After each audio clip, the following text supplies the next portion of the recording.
It's my pleasure to introduce Spencer Fox today. Spencer obtained his bachelor's degree in biology from Rose-Hulman Institute of Technology in Terre Haute, Indiana, and then he received his PhD from Ecology and Evolution of Behavior program at the University of Texas, Austin, where he worked with Lauren Ancel Meyers.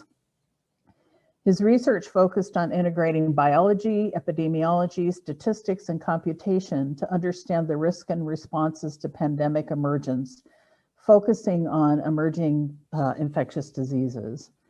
He's currently a research associate in the Department of Integrative Biology at the University of Texas, although he is residing in Durango, Colorado. He is the Associate Director of the University of Texas COVID-19 Modeling Consortium. This consortium was organized by Lauren Ancel Meyers to provide modeling and analysis support for decision makers at the local, state, and national level in response to the COVID-19 pandemic. And for the last year, I've seen Spencer more than I've seen almost any of you. So I've seen him most weekday mornings at 7:30 a.m. in the consortium Zoom meeting, which has been wonderful because we get an update of the literature, we get news, a summary of the COVID national news, and we get talks by modelers from around the world. And even though I have seen Spencer all these days, Spencer has seldom seen me because I usually go to this meeting in my bathrobe. So I'm going to start the recording now and allow Spencer to tell us about his modeling efforts to support decision making. Well, maybe I am. Okay, hold on. Don't start yet, Spencer. Okay.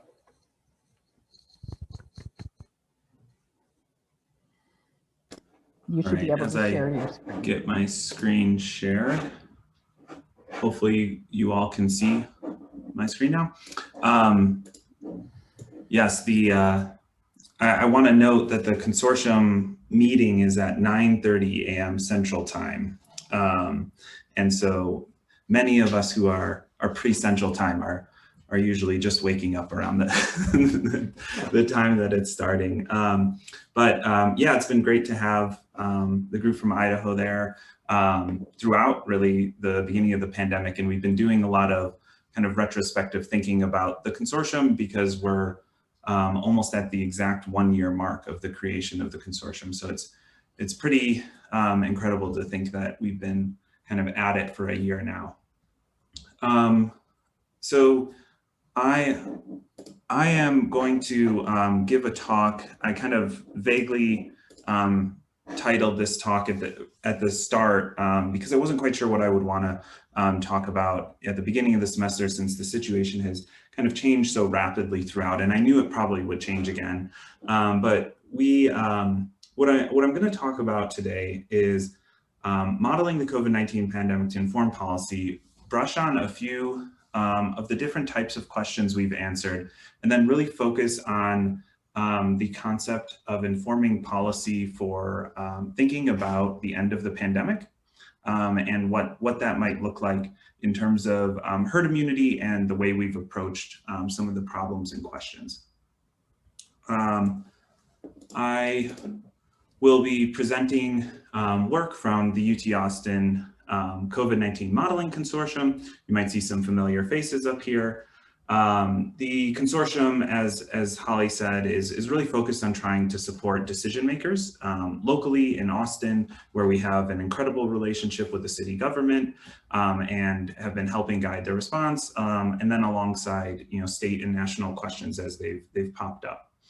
And really the goal for the consortium is to create an interdisciplinary group that uses modeling to solve problems that the decision makers are facing, while also integrating kind of the knowledge from other spheres. And so we've, over the course of the pandemic, we've worked with economists, policymakers, public health officials, educators, engineers, many others. You can kind of look at the bubbles. And it's really been an incredible process to kind of, try and take all of these different perspectives and then integrate them into modeling work. And I think one of the things that we are trying to do is basically bring science to policy.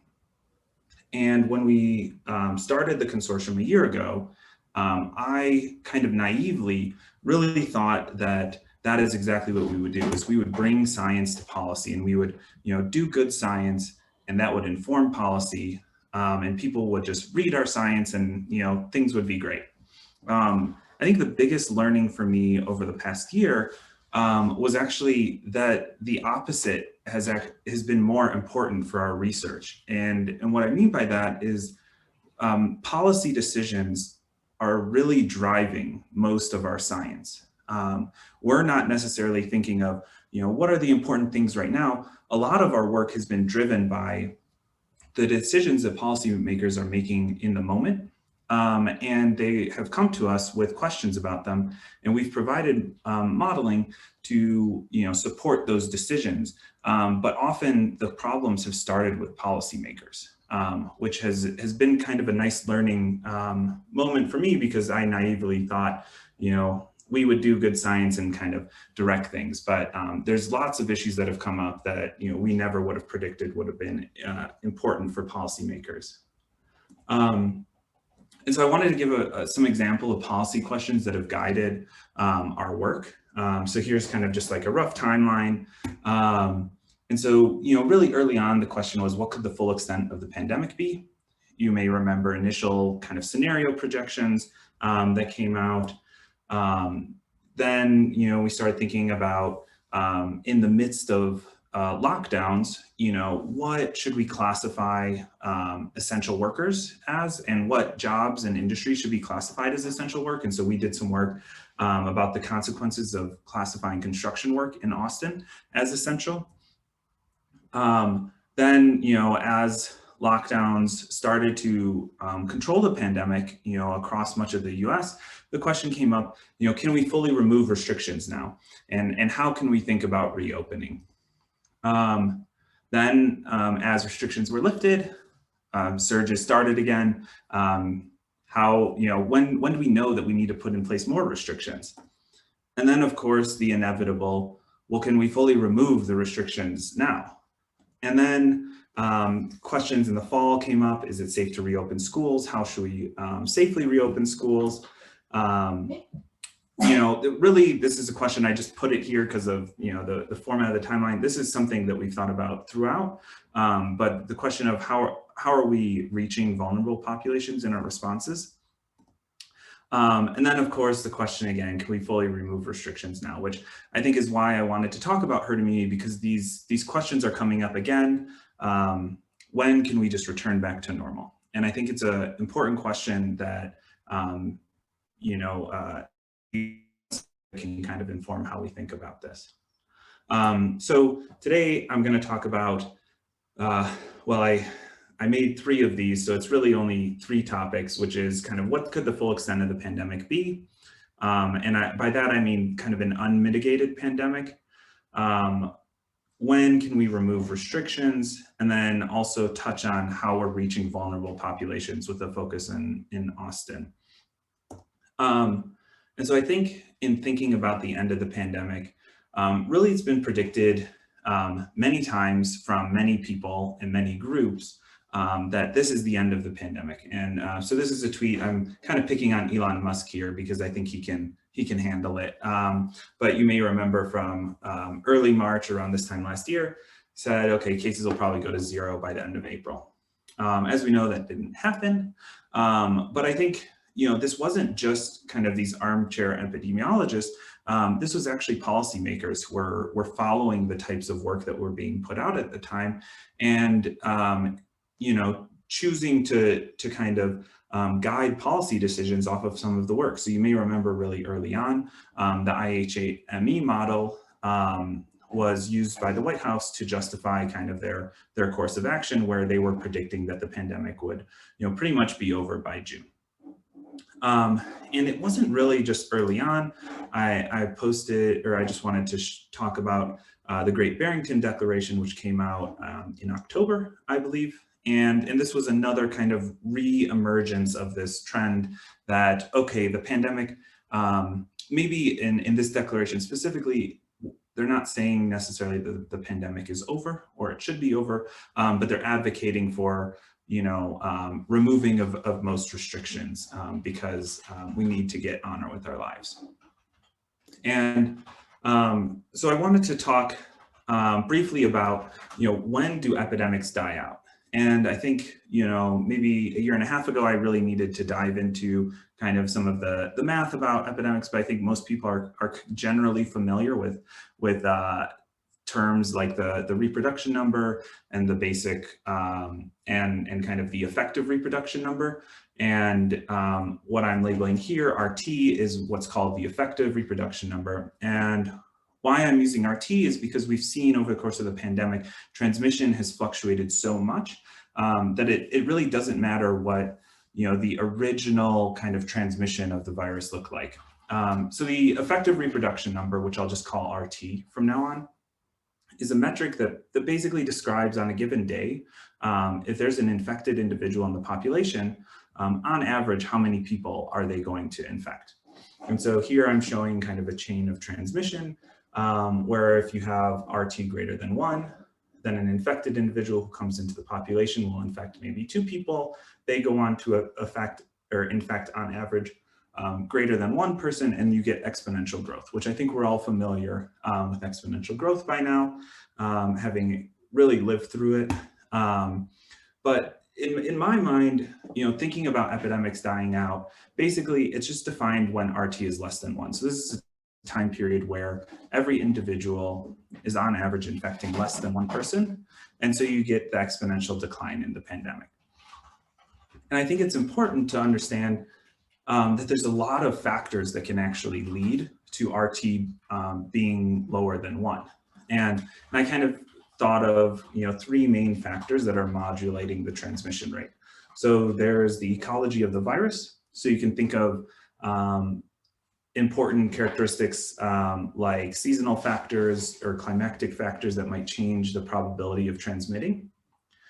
There's human behavior. So things like mask wearing or keeping 6 feet apart can fluctuate through time and can also change the transmission rate. And then there's also kind of epidemiological factors and immunological ones, such as the buildup of immunity in the population that can reduce the probability of transmitting, and also the duration of immunity that individuals have. And that's really the factor that I think most people think about when they think about the end of the pandemic. Because really what they're thinking about is when we can return back to normal and not have disease spread. And so this is a aspect called herd immunity, which you've probably heard. And this is really just a toy example of showing an epidemic spreading amongst individuals. So these points are supposed to be individuals, and the lines are indicating that individual has transmitted, or I should say the red lines are indicating that individual has transmitted to the other individual. And what you see is when there's no immunity in the population, meaning that all the points are blue, the disease is able to spread throughout and pretty much infect everyone. This is, a very, very transmissible virus in this example. But when you start approaching levels of immunity that are quite high, in this case, 90%, you see these chains of transmission can happen, for a short period of time. But overall, the epidemic is prevented by the immunity in the population. So I should just say, like, these yellow individuals are meant to indicate immune people. And so in this population, if an infected individual is added to it, the RT is less than 1, and so they might infect 1 or 2 people stochastically, but you're not going to see the type of explosive growth that you see here. Now, one of the kind of issues with herd immunity thresholds is that they're kind of notoriously hard to estimate. And there's lots of intricacies, which I won't actually go into today. But the important thing is that herd immunity estimates, over the summer and then into the fall, ranged from about 10% to 80% from the published literature. And I added asterisks at the 10% because really there were only maybe a handful of studies that suggested really low herd immunity thresholds around 10%. And so the vast majority of studies that were published, or I should say all the studies that were published were really above, suggesting above 40% for herd immunity. There were a few just preprints that came out that suggested lower herd immunity thresholds. But at the time, I think science was happening through preprints. And so even though they weren't actually wound up publishing, they were actually contributing to policymakers' decisions. And so you can see it was around this time in October that the White House embraced the Great Barrington Declaration that opposed lockdowns and relied on herd immunity. And importantly, one of the aspects at the same time, the WHO was estimating that about 10% of the world may have been infected with the virus at this time. And the CDC had estimated around this time, I think it was 15 to 20% of the US was infected. So by these estimates, if the herd immunity thresholds were this low, then right around that time period in the fall would suggest that we were entering a time period where we might have hit herd immunity and the virus wouldn't spread anymore. And so we wanted to understand the impact that, or we wanted to take a deeper look at the herd immunity threshold estimates. I wanted to pause to just kind of point out the people who were doing the work. So Pratush really led most of this work, and he's a really talented undergrad at UT who kind of took this project on his own and really did some great work that I think I'll be presenting right now. So really the question about herd immunity came down to, why did the epidemic fall in Spain? And so what I'm showing you here is a time series of reported cases in Spain for the spring and into early summer. And what you see is there was a really large spring surge, and the pandemic seemed to kind of hit a low level and then just kind of stay flat for a while. And the question was, why did this happen? And really there were kind of two explanations for it. So the first one is that Spain reached herd immunity. So, maybe enough people were infected during this first spring surge that meant that the virus wasn't able to spread there effectively anymore. Or the second question is that mitigation efforts worked to slow the spread and that there was enough mitigation ongoing to basically lead RT below 1. So in thinking about this, what you see is, RT was above 1 to lead to exponential growth, and then it fell below 1 at some point in time and kind of stayed below there for the spring and summer. And the question is whether herd immunity led to RT falling below 1, whether mitigation did. And I think the important thing here is that what you assume about the mitigation at the time can dramatically impact what your take home is from the outbreak.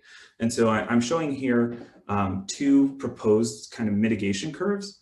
So the first one is a short-term non-pharmaceutical intervention, and this green one is a long non-pharmaceutical intervention. And what they're doing is basically showing what the RT would be, not thinking about immunity in the population at all, but just what the mitigation effect would be on transmission. And so in the short one, you have maybe 30 days of really low transmission, but then kind of a return to normal happening pretty quickly. In the long-term one, you stay below RT of 1 for a long period of time and just have a slow rise. And so if you're in a situation where you have a short NPI and you have this declining epidemic like was seen in Spain, then the question is, how do you reconcile the fact that RT is above 1 with the slowing pandemic? And the only explanation is that immunity must have been slowing the spread. And we wanted to formalize this a bit to actually investigate the sensitivity of herd immunity threshold estimates to these assumptions about mitigation. And so we investigated how the timing of your assumed duration at kind of this maximum mitigation during the lockdown of the pandemic impacts results, and then how the slope of the return to normal that you assume impacts the results. And what that means is basically we take our outbreak data and a assumed mitigation curve in kind of this flexible model, and we estimate what the herd immunity threshold is in the model under these kind of two assumed scenarios. And we use this flexible model that has just a single parameter that allows for kind of modulating the herd immunity thresholds. And we did this for 4 countries. We didn't do it just for Spain, 4 countries across Europe. And so on the x-axis here, what I'm showing you is that duration at the maximum mitigation. So anywhere from, I forget exactly where we started, maybe 15 days to like 150. And the y-axis is the estimated herd immunity threshold from the model. And what you see is the herd immunity threshold estimates you get are completely sensitive to your assumptions about the maximum mitigation. And on the low end, if you assume very short mitigation durations, the model suggests that you've already hit herd immunity thresholds, basically. And on the high end, if you assume really high mitigation efforts, the model says there's a long way to go until herd immunity threshold. So here, you get ranges from 10 to 20% for herd immunity threshold estimates, and here you get ranges from 60 to 80%. And you see similar effects of this kind of slope of the line, that the model assumptions for the herd immunity threshold, really depend on what you're assuming about the mitigation curves. So the question is what does the real mitigation curve look like? And there's one data set that I think has been developed that I think really captures what we think about when we think about this kind of mitigation curve, or the total mitigation happening in the population. And it's this co-mix study in the UK, where they've actually asked people, they've surveyed people through time, how many contacts have you had on average with people this week? And so these are broken up by age group, and you can see this is just for a 3-week period, but you can see how the contacts are changing through time. And so I think the contacts that they're capturing here is really kind of the best proxy for what we think of as mitigation. And I included all of the age groups here, but you see there's not too much going on except for I think with the return of school is what they're seeing here with the UK. But since we don't have those for all of the countries, we needed to use proxies basically for what mitigation might look like. And we use the proxy of mobility. So there's countrywide mobility trends that have been available and discussed a lot through the pandemic. And so the mobility is really capturing how much people are moving around through time. It's not really capturing all of the epidemiological aspects we think are important, mainly because we think that people can move around a lot and not transmit. So imagine people moving around a lot, but now they're wearing masks. So you might expect much lower transmission then.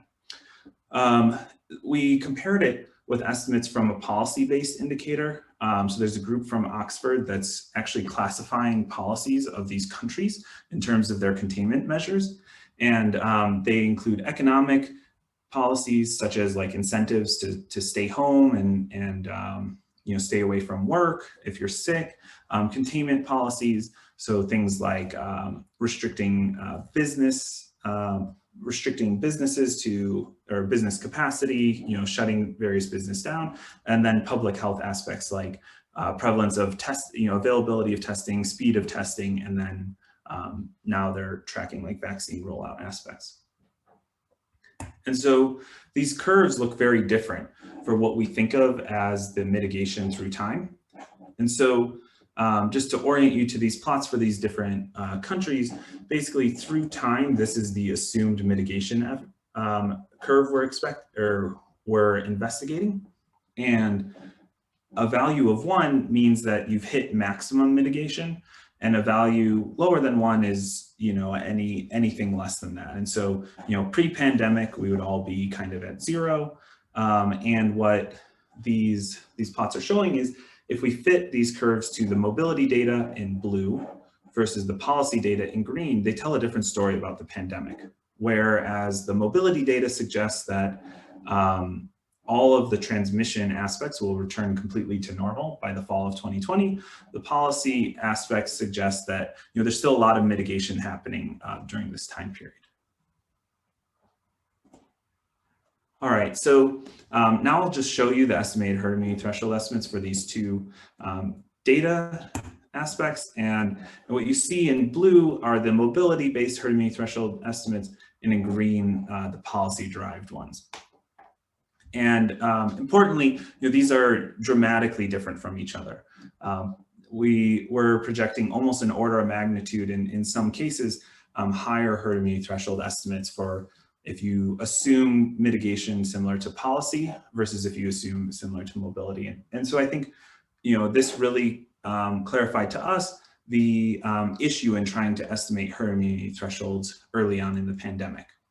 And also, I think, explain the disparities between herd immunity threshold estimates that we saw during the pandemic. So from a policy standpoint, though, we wanted to understand the impact that these different strategies could have on mortality, loss of life, if countries decided to actually follow these different strategies. And basically what we looked at is how much mortality we expected within these 4 countries, and we added the US as well. If countries followed a herd immunity strategy, but the herd immunity threshold estimate was actually what was derived from the mobility data versus if you derived it from the policy data. And what you see is the same type of difference we saw with the estimates for the herd immunity threshold estimates, but I think it puts the numbers to it in terms of like following these types of herd immunity strategies. And so, in the US specifically, is the difference between, maybe 300,000 deaths to something like 1.88 million. And, unfortunately, at the time that we did this work, this was above where we were at in terms of mortality in the US, but now we're actually kind of above that. So I think no longer do people think that the herd immunity thresholds were as low as initially estimated, but I think there's still a question of what they actually are. So I wanted to talk about some of the limitations of the study. The first one was that we were working with the case data and assuming constant reporting rates through time, which we know wasn't true because of changes to testing at the time. We didn't account for potential impact of like the spring to summer transition, those seasonal dynamics. We didn't incorporate the possibility of variance, which at the time we weren't even really thinking about, but now are on the top of everyone's mind. And then I also wanted to mention that these estimates are not translatable to vaccine immunization thresholds. You can think about it this way. As the virus spreads, it tends to infect people who are the most at risk, meaning that the people who have the most contacts in the population. And so the virus spread will actually immunize some of the highest contact individuals, which will actually have the largest impact on reducing spread later on.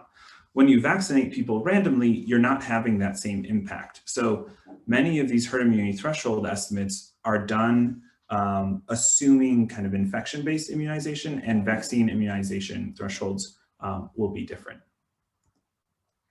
So the conclusions, just to wrap up from the work, the early herd immunity estimates depended really entirely on assumptions about the impact of mitigation.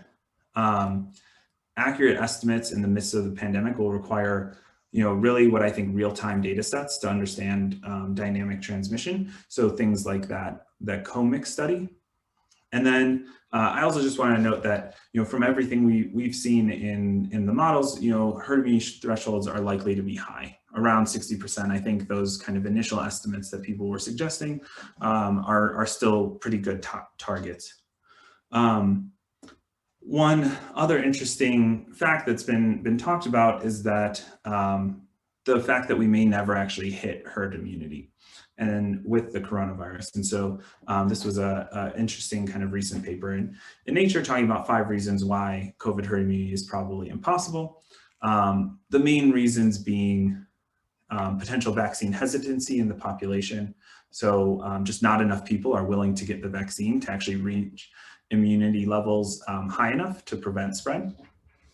And the other main factor is the emergence of these variants, which as variants will emerge, they will kind of reduce immunity in the population to the variants and, kind of reset the clock for herd immunity. So it might just be a continual race against those two issues.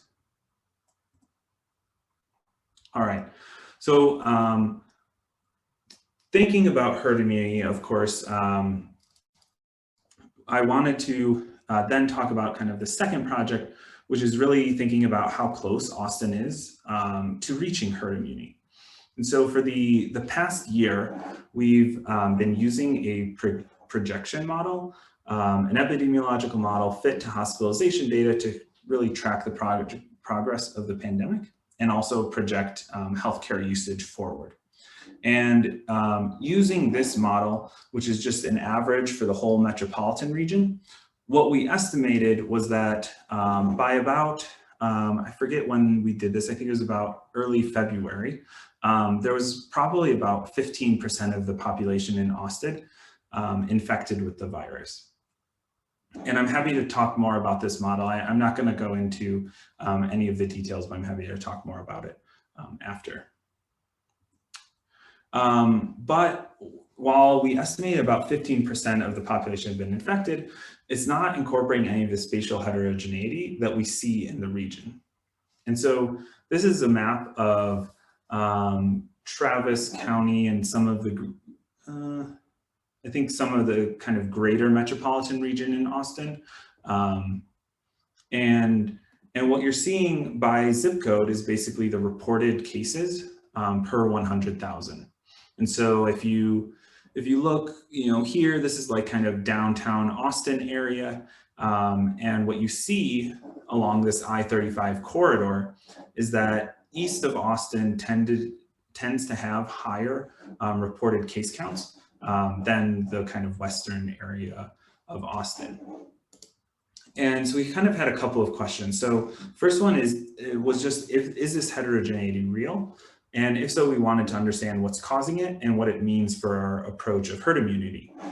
Some of these regions have experienced, really high numbers of reported cases, which could suggest that they're very close to herd immunity thresholds, at least in that specific zip code. And by is this heterogeneity real, we know that there's really important testing differences between the zip codes and testing availability. And so we wanted to not just look at reported cases, but we wanted to actually get an estimate of the true number of infections in the region. So the other thing that we thought was important to think about with this herd immunity, or with the heterogeneity, is we wanted to kind of evaluate some of the things that Austin has been doing to ensure equitable test access. And if we also identified that this heterogeneity was real and there were certain populations that were facing disproportionate impact, it could help prioritize public health responses and communication, as well as vaccine distribution. So this was work that was done by a large group of people, part of the consortium, but led mainly by Emily Javon, who's a grad student in Lauren's lab, and Emily Kushner, who was a research assistant in the lab. All right, so we used fine-grained hospitalization data to estimate the total infections and the reporting rates across the MSA. And so what we wanted was to understand the true number of COVID infections by zip code across the metropolitan region, and MSA is just metropolitan statistical area. And so while we wanted these infections, the two aspects of data that we had were COVID-19 hospitalizations and COVID-19 reported cases. And there's a relationship here. The first one is the infections lead to hospitalizations through mu, I've denoted here, which is the infection hospitalization rate. So it's the rate at which infected individuals are hospitalized. And infected individuals can be reported through a reporting rate row. And basically the model we created is a little bit more complex than what I'm going to describe, but it it amounts to this binomial process that infections at rate mu wind up being hospitalized, and cases, or I guess infections at rate rho, wind up becoming cases and being reported. So there's a little bit more complexity here in that we were looking at hospitalization data by age group and by zip code, but it amounts to this aspect. And importantly, as you all are probably familiar, the infection hospitalization rates fluctuate a lot with age and zip code. And so here on this plot, I'm showing on the x-axis the age group. So this is the 0 to 9-year-olds, and the y-axis is the infection hospitalization rate. Oops. And the infection hospitalization rate, what this means, and I'm sorry, this should actually be like a percentage. So this is 10%, 1%, 0.1%. And what the infection hospitalization rate is the proportion of infected individuals that wind up being hospitalized in that specific age group. Here, what I'm showing in this red dot is estimates from France that actually estimated the IHR directly. And these black dots are showing our estimates by zip code that are corrected from the France numbers. And so what we do is we basically look at low and high risk populations in France. We look at low and high risk populations by zip code, and we can kind of normalize the France numbers to the specific zip codes in the region. And I also want to point out that this is on a log scale. And so, this 2 orders of magnitude difference in infection hospitalization rate. And so you can see kind of the take home from this plot is that the IHR is dramatically different by age, as many of you all are probably familiar. And then also our correction from France, these red dots, the black dots, always suggested that most of the zip codes in Austin were at higher risk for severe COVID responses or reactions than what we would expect from the French population. And that was true until kind of the older age groups, which are at really high risk. And I think this dot is at about 15% of individuals 70 plus who were infected are expected to be hospitalized. So I want to note, these are just the expected hospitalization rates. We actually had uncertainty bands around them as well. And there's a lot of uncertainty in these estimates. So so I just want to kind of be clear. So once we have these infection hospitalization rates, then what we do is we can look at the number of hospitalized individuals in the specific age groups and back out that infection number. And when we did that, we were actually really surprised because we found that our estimates suggested that about 30% of the Austin region had already been infected, compared with about the 50% that our citywide model suggested. And in digging through it, we kind of figured out that there were 2 factors impacting the infection estimates. So the first one is that most infection hospitalization rates are aggregated at a certain geographic area, and they're done so proportional to the population. But that's different than where the infections are actually happening, because we might expect that individuals in the older age groups have fewer infections because they're trying to protect themselves a little bit more. And so the population-based IHR is very different from the hospitalization-based IHR. The second factor that we realized as we were going through this was kind of a really simple fact that we hadn't really considered initially, which is that if you take the mean of 1 over some number, or I guess I should say like a vector of numbers, is not equal to 1 over the mean of that vector of numbers, which we hadn't thought about, but actually has pretty large consequences. And so when this is a plot, what I'm showing is rather than the IHR, I'm just saying that for every hospitalization that you see, how many infections does it account for, which is basically 1 over the IHR. And what you see is if you take the population-based IHR, you wind up expecting that every hospitalization in the metropolitan region is 250 infections.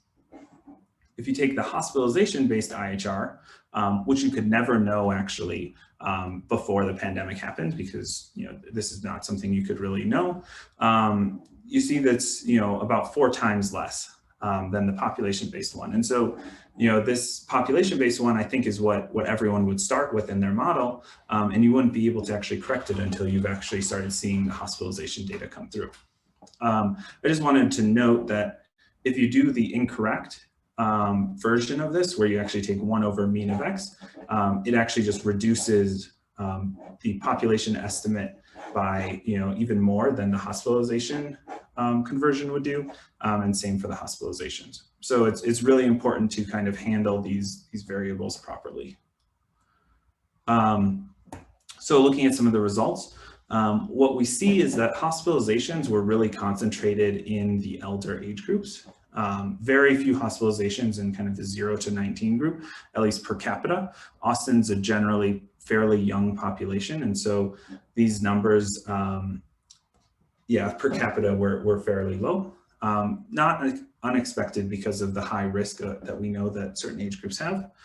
But when you actually do the estimation to estimate the cumulative infections in these groups, what you see is that overall in these young age groups, from 0 to about 30, you're estimating over 20% of the population's been infected. And the older age groups, you kind of see this nice decline with a slight uptick in the 80+, which we think is from the prevalence of long-term care facility outbreaks in the region, at least early on in the pandemic. So very different trends if you look at hospitalization rates versus cumulative infection estimates. When we take these infection estimates and actually calculate reporting rates, what we see and what we think is going on here amounts to basically the probability that an individual is symptomatic.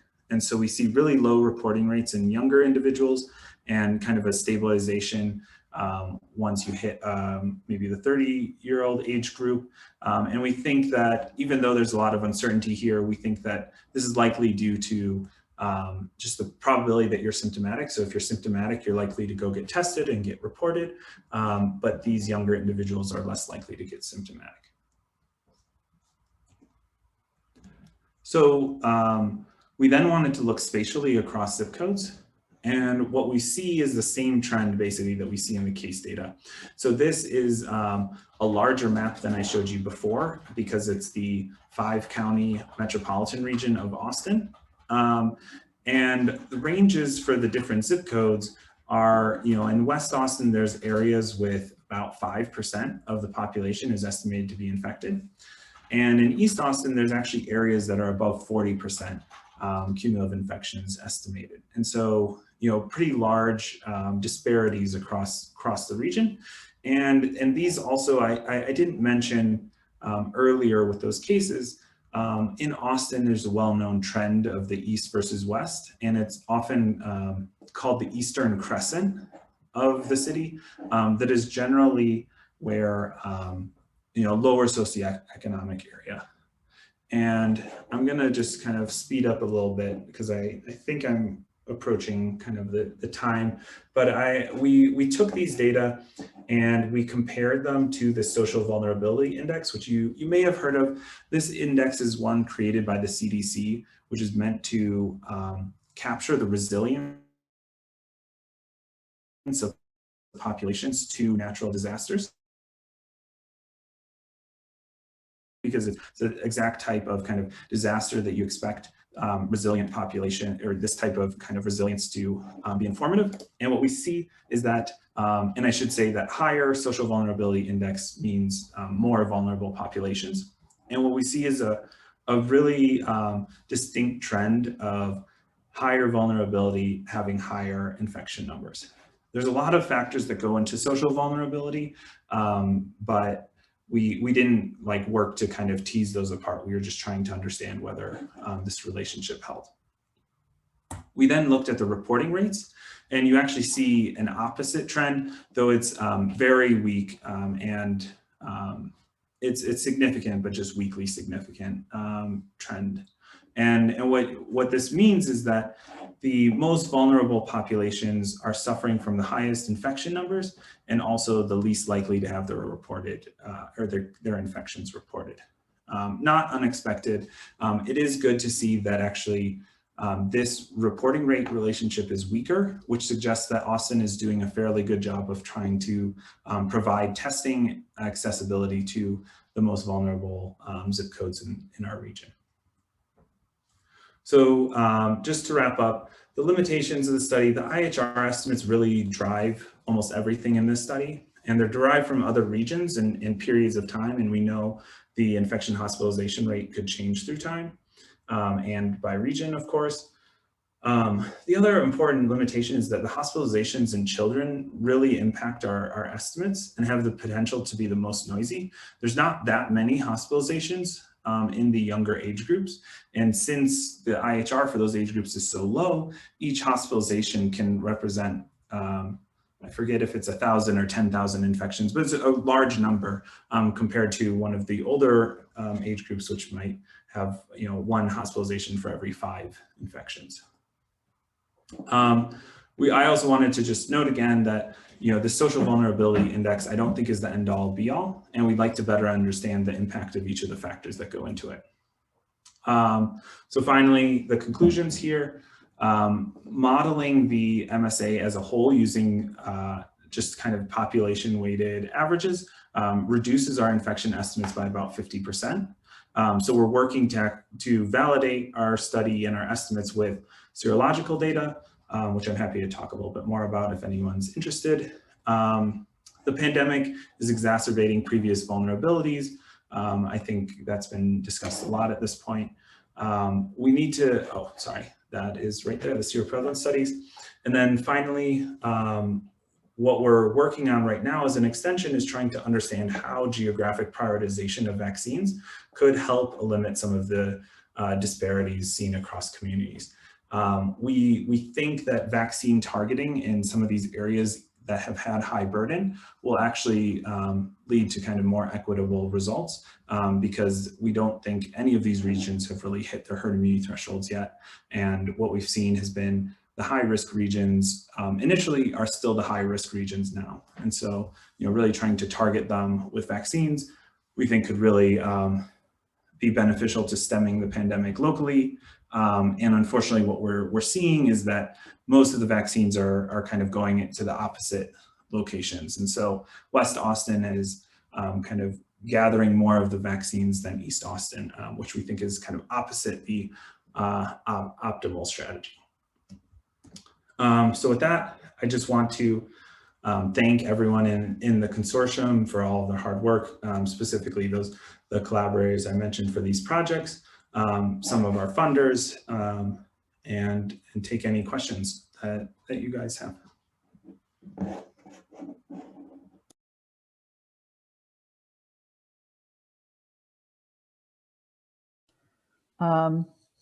Thank you, Spencer. I think I have to turn off the recording for us to see chat. So. Yeah, and he might stop sharing his screen too. Yeah, great. Okay, so I don't know if there are any questions in chat yet. I don't see any, but people can speak up and ask questions, and Spencer is going to stick around for a while after our official hour and visit and answer questions. So feel free to speak up. So I have a question. When the epidemic first started, I got the impression that the models being used were fairly primitive. Certainly up here, there were SIR models, simple compartment models. How much of those models evolved over the last year? I know you guys would have been using network models, but you're muted. Yeah, it's a good question.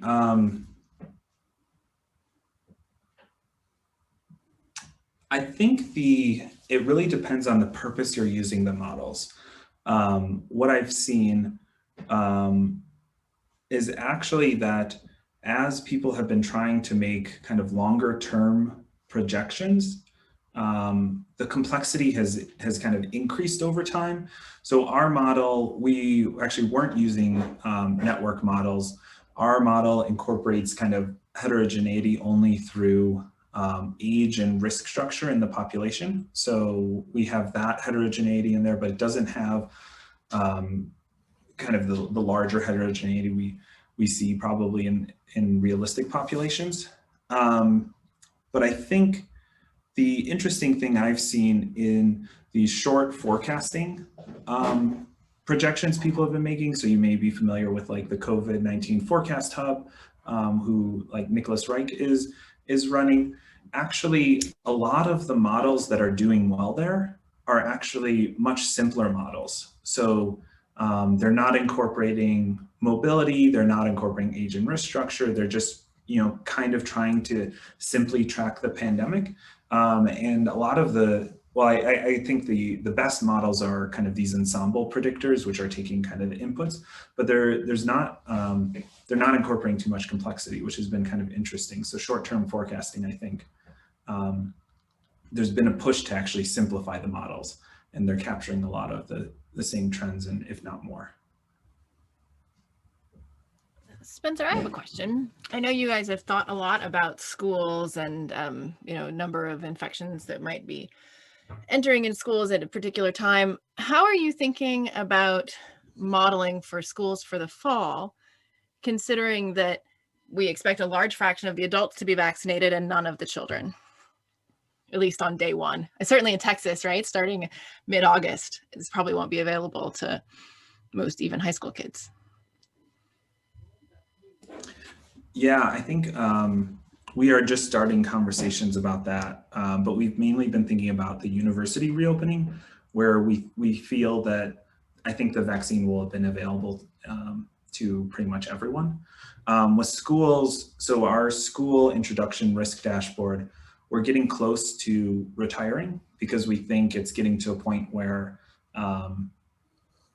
as vaccines roll out, it's not probably capturing the trends right, and nothing in that model is doing anything about potential herd immunity aspects, which are likely starting to take play.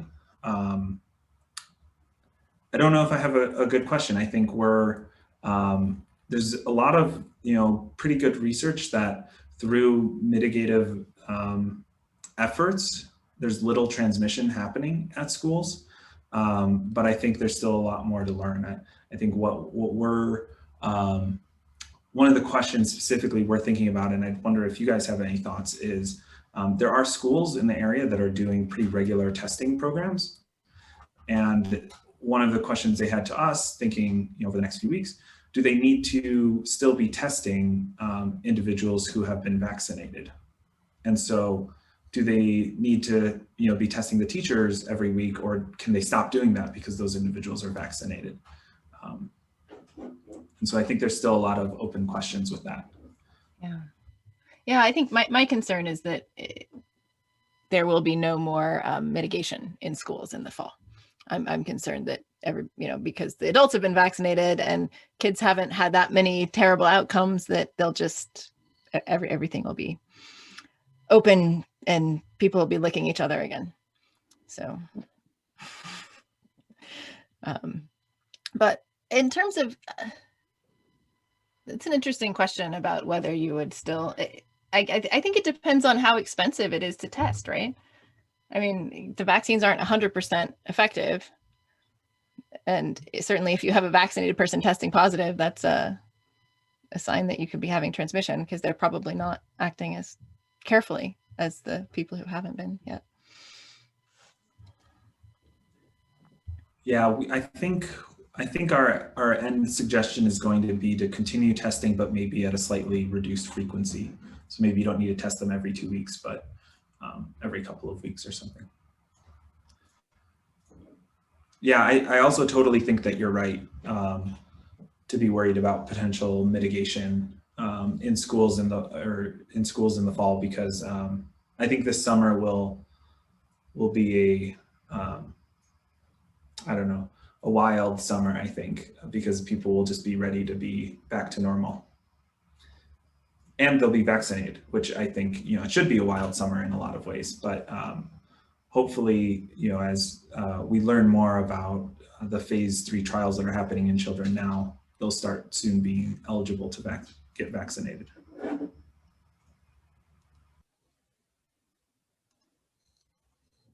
we have other questions?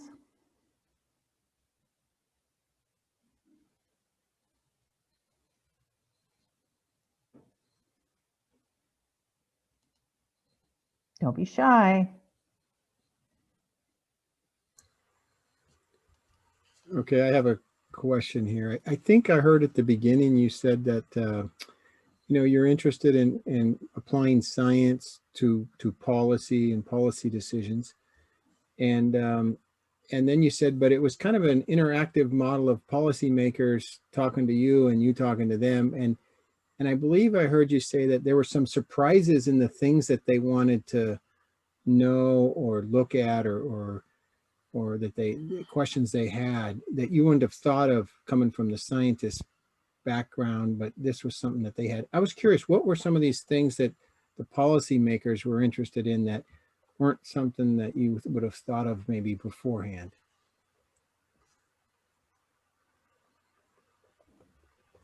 Yeah, I think there were a couple, let me think. So there's one that comes to mind, which is that the construction work project was one I never would have thought of, which is basically our first kind of introduction to all of the different directions that policymakers are pulled. Because if you would have asked me initially, I would have said that, well, construction work probably doesn't need to be essential.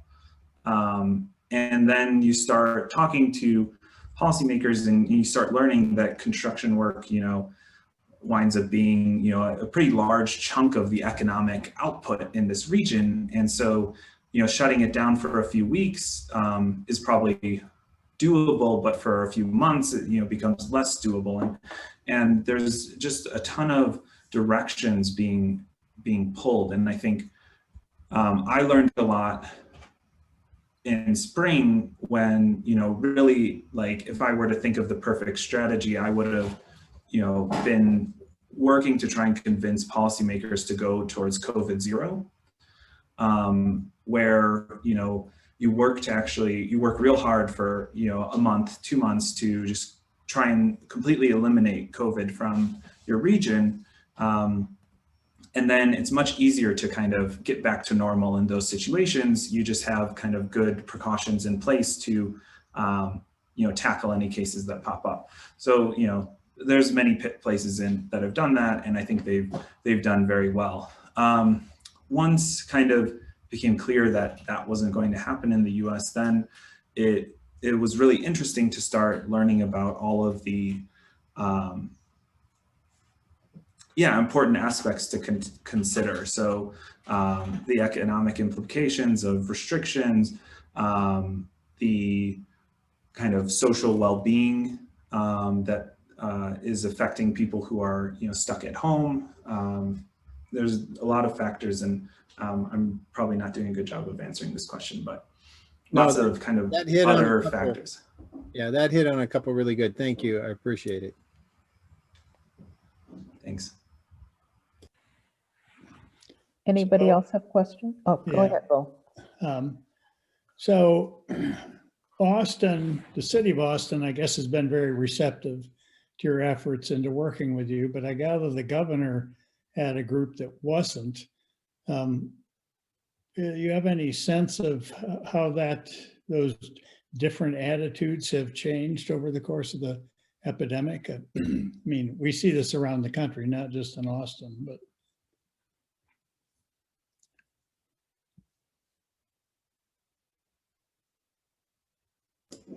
I think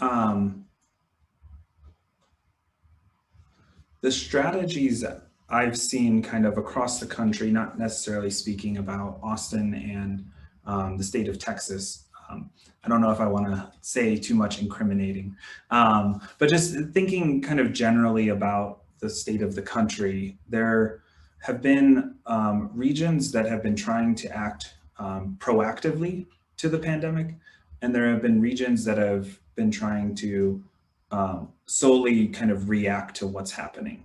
And I think what I think Austin has done a very good job of is being very proactive, meaning that if they start seeing worrying trends, they communicate that to the public so the public can start making informed decisions to protect themselves. Whereas I think a lot of areas, they don't start those lines of communication until it's too late and healthcare capacity is already being strained. So I think kind of the differences in thinking that I've seen is kind of the time in which officials are willing to act and start kind of communicating with the public.